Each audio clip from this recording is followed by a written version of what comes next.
Hello ZZZ Proxies, it's your boy Josh, and today we're going to break down the new Awakening system, as well as how ZZZ has been able to retool and buff these older characters to match the dominance of the modern era.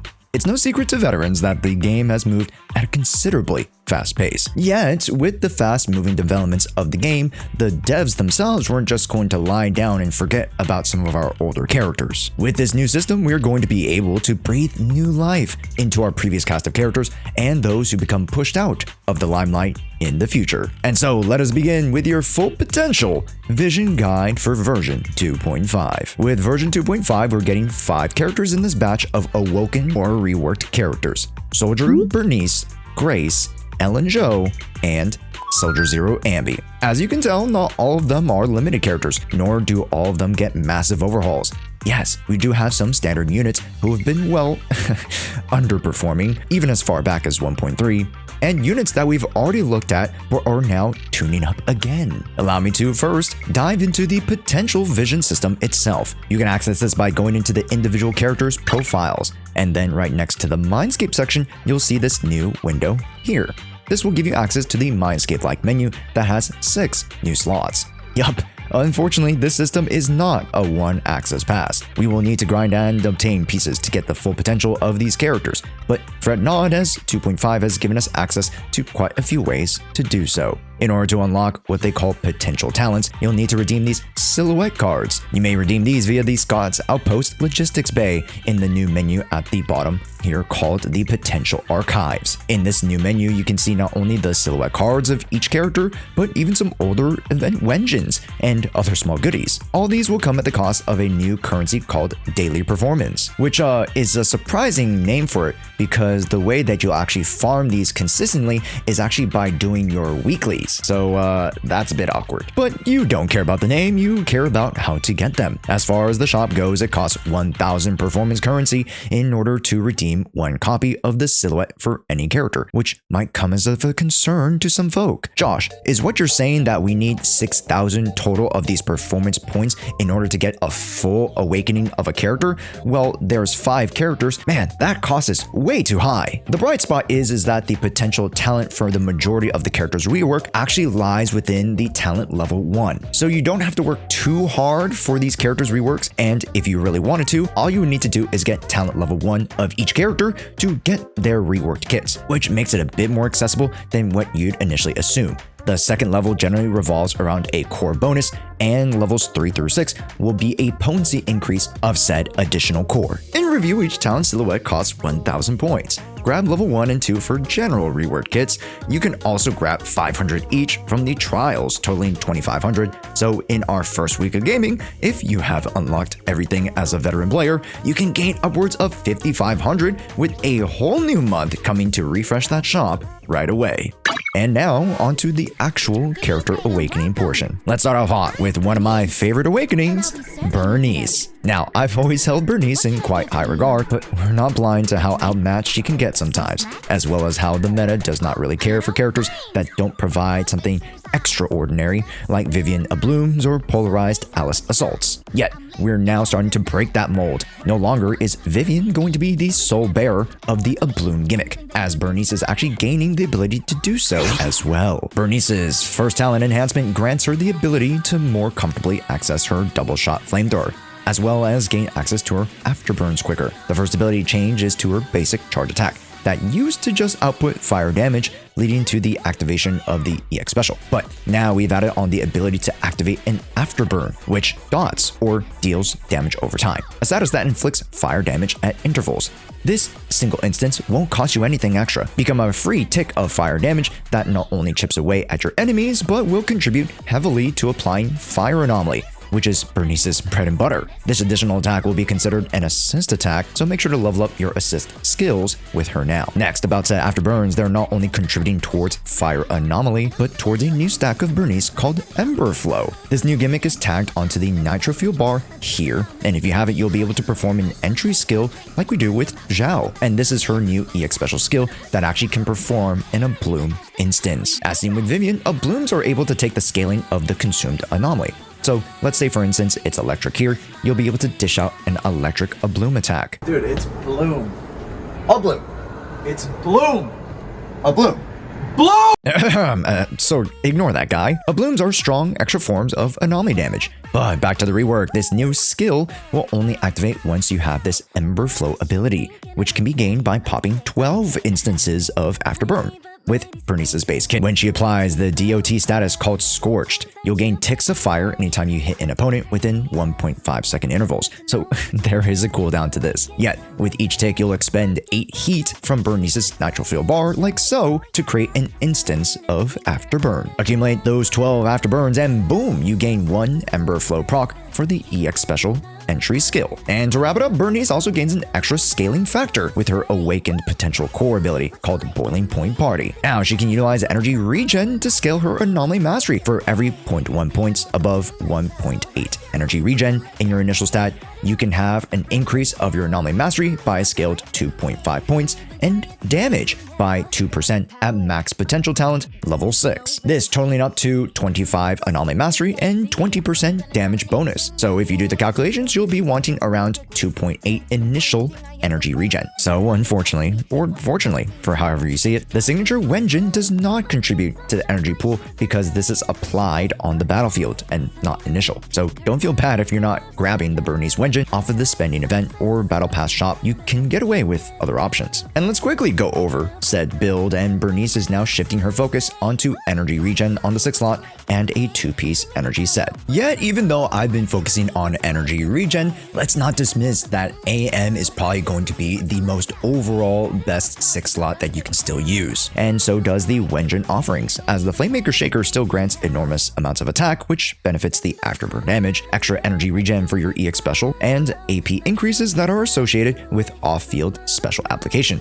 which Burnice's Afterburns will count for, allowing her to gain massive anomaly bonuses. As far as new teammates, to be honest, most of them remain relatively the same, simply due to the fact that outside of Alice and Jshoea, we haven't gotten much movement in the anomaly category. But that might all just change with the new Angels of Delusion and a rotation back into anomaly-centric content. But before we move on, I know we have a few characters to go. You already know the 5 units that we're covering in this video. Let me know down in the comments who you would want the next Awoken Potential character to be. And don't forget that we're hosting amazing raffles, giveaways, events, and more over on our YouTube and Twitch live streams, as well as when you comment on any of our 2.5 coverage videos. And now let's get back to brass tacks. Or should I say, obsidian tax, as we revisit the youngest Obo Squad member, Soldier 11. The Soldier has been relegated to mediocrity since the 1.4 patches, as we've gotten stronger attackers, and now with the new Rupture class, stronger fire offensive characters. Now with this rework to Soldier, it adds a new parry to her basic flow as well as stronger multipliers to keep her relevant as an on-field fire DPS. With each of her abilities in basic, chain, special, and ult, Soldier can gain a status called the Alert Stance.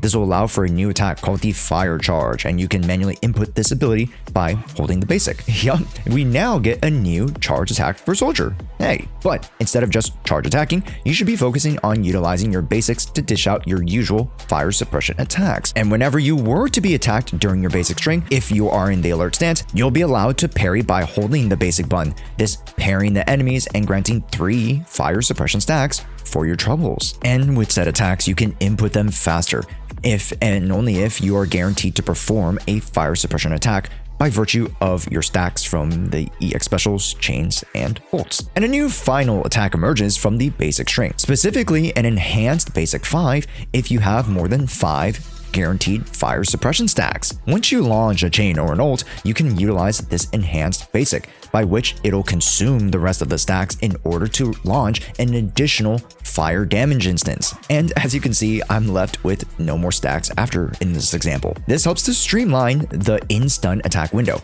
as usually you're left to balance out whether or not you should be using your EX special after chains or ults that grant you the fire suppression, usually foregoing the stacks of fire suppression altogether when only after you've used your heavier hitting abilities. Now, because of this condensed attack, this allows a stronger output of damage and the rewarding of using basics within said stun window string. Yet, don't get it twisted, as this does not have to happen during the stun window.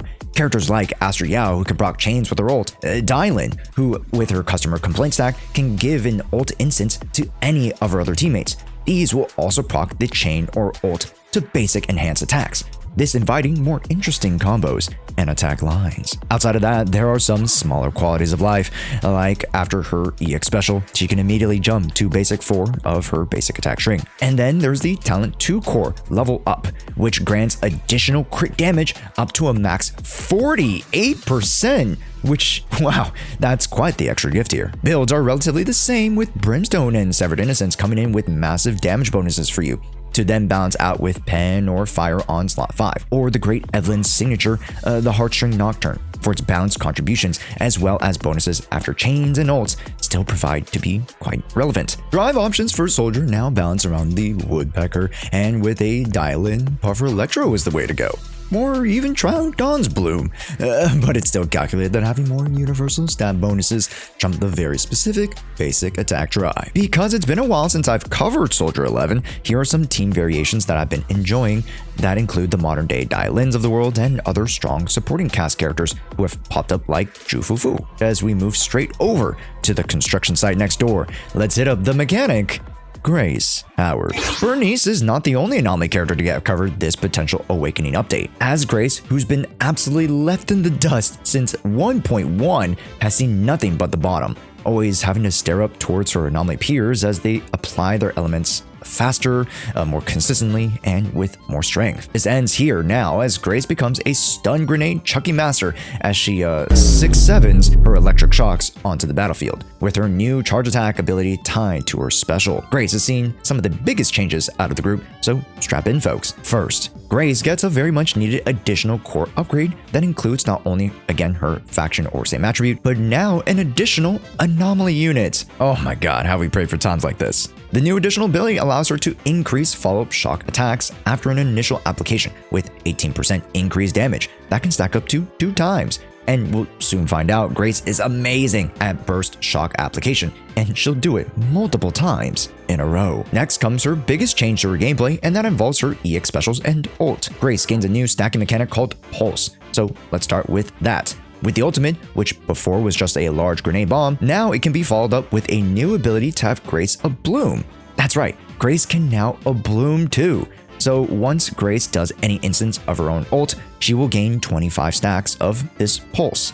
And with the new potential awakening, the ult also grants 8 stacks of zap, which are the little blue zap icons that she's always had. For those unacquainted with Grace's older kit, once you have 8 stacks of these zap, you're able to launch an enhanced special and EX special that accumulates a lot more electro anomaly. Then after, hold down the special to launch the obstruction removal cycle attack with your newly acquired stacks of pulse in order to hurl grenades that will consume the pulse stacks indicated by this icon visible here, and she'll start chucking away in this goofy animation. But as you can see, each time she consumes said pulse stacks, she also gains zap.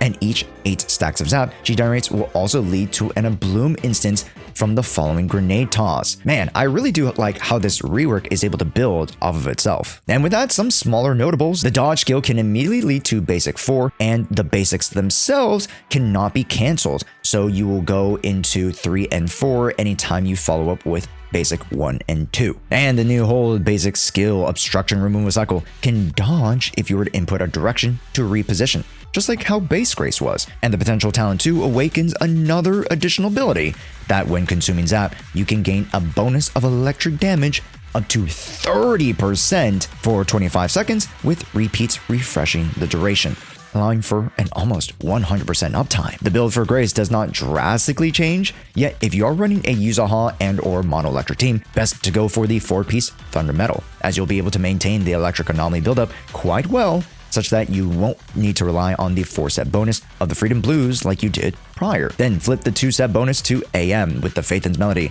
or just go for more AP if you are rocking a strong signature like the Time Weaver. The team options are mono electric oriented squads, yet pairing with other anomalies for disorder is not a bad idea. However, understand that Grace is now a premier on-field driver of anomaly, so our best pairings are those who better operate in the back, like the Vivians and Burnices of the world. And don't forget the potential of the Angels coming soon. Whew, and now to wrap up this video, I'm not going to revisit these units too much, but for those unacquainted with Ellen Jo and or Sanby, let's talk quickly about their buffs and further upgrades. Ellen Jo, who was initially stunted because of the interrupts of her charge attack, had her scissor dash attack allowed to parry and quick charge the animation, whilst adding in more attack variations and huge crit damage bonuses alongside a nicer additional passive requirement. Now here in the big 2.5, she gains a potential talent additional core ability that grants even more crit up to 10 stacks with the Rising Storm original ability, each gaining 4.8% and a max talent level leading up to the 48% total increase in crit damage.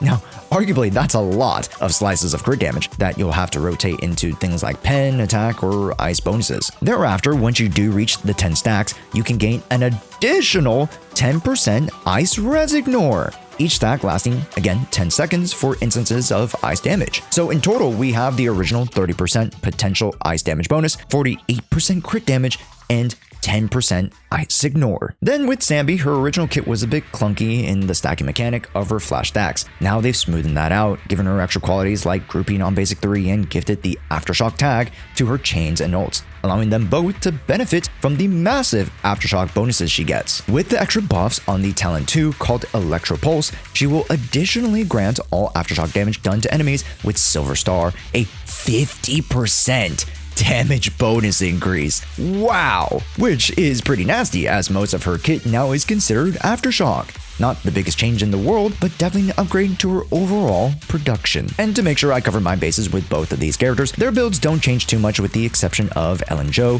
who rotates off of crit damage and either goes crit rate to ensure 100% crit uptime, or attack for an extra damage kick. Each of their investment priorities and Wenjin options stay relatively the same. And with that, we've wrapped up our potential vision upgrade guide to version 2.5. But let me know down in the comments which of these characters are your favorite. And thank you so much, folk, from whatever corner of the community you are, for 30k subscribers and counting on YouTube. I'm getting to meet so many of you guys day by day, and getting to hear your guys' stories and being able to help you guys out with Zenless means so much to me. And if you haven't joined us for a Twitch or YouTube live stream, almost every single day in January do we have giveaways, raffles, community events, collabs, and more happening. So you better stick around. Cheers to 2026. It's your boy Josh. Thanks so much for watching.